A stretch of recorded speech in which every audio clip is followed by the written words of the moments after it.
Agora a gente vai ao vivo com Almir Costa, direto da Delegacia de Proteção à Criança e ao Adolescente. Um avô é suspeito de estuprar a própria neta e depois disso ameaçar ainda de morte outras pessoas. Almir Costa conta para nós esse caso terrível, direto da DPCA. É com você, bom dia.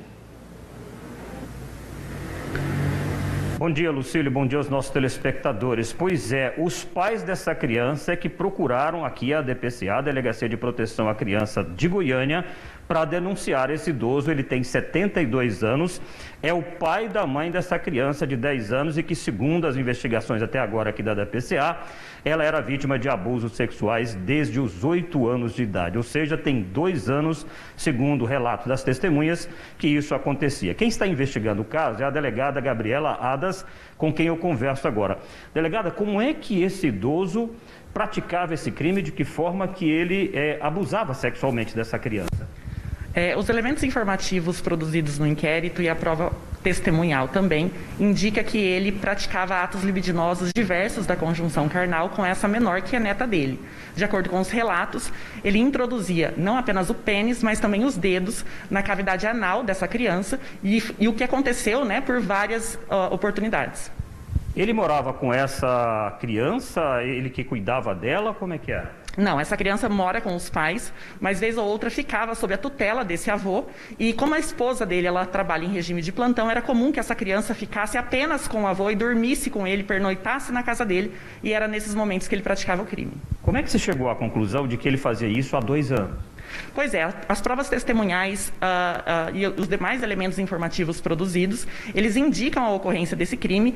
Os pais trouxeram um relato de que essa menor, ela começou a mancar muito e eles questionaram e ela então relatou que o vovô fazia esse tipo de conduta com ela. Nesse caso, como é um crime que deixa vestígios e os vestígios desaparecem, o laudo ele é inconclusivo quanto à ocorrência desses atos libidinosos, mas os demais elementos indicam a ocorrência do crime. Há informações de que depois que ele foi denunciado, ele ameaçou a mãe e essa criança. De que forma? O que ele fez? Pois é, foi designado o depoimento especial dessa menor junto ao Poder Judiciário, um depoimento que é acolhido na presença de psicólogos, assistentes sociais, e a menor e a representante legal dela deixou de comparecer ao ato. Chegou ao nosso conhecimento que na data anterior ao ato, esse idoso compareceu à casa da filha dele e ameaçou, dizendo que mataria a família com uma arma de fogo, caso comparecessem ao fórum para depor contra ele. Há suspeita também de que ele tenha praticado esse crime da mesma forma contra 2 irmãos menores dessa criança? Agora suscita-se a possibilidade de que ele tenha praticado atos semelhantes com os netos e agora os fatos estão sob investigação para apurar a ocorrência ou não desse crime. Ele deve continuar preso, e vai responder por que crime? Agora ele vai responder pelo crime de estupro de vulnerável e também pela coação no curso do processo. Eventuais novos crimes serão apurados ao longo da investigação. E deve continuar preso? Deve continuar preso, a prisão não tem um prazo definido, mas enquanto houver necessidade de instruir, de produzir prova e ele apresentar como um obstáculo a isso, ele permanecerá recluso. Ok, delegada, muito obrigado pela sua participação aqui no Jornal do Meio-Dia. E essa criança, ela vai ser ouvida só no judiciário, porque a lei prevê, para poder evitar um desgaste maior para essa criança, ela é ouvida apenas uma vez na fase processual já no judiciário, com a presença de psicólogo, de assistente social, do juiz, do promotor, para evitar esse desgaste todo que ela já tem sofrido em função desses abusos. E como disse a delegada aqui, os 2 irmãos menores de 6 anos apenas também podem ter sido vítimas desse idoso.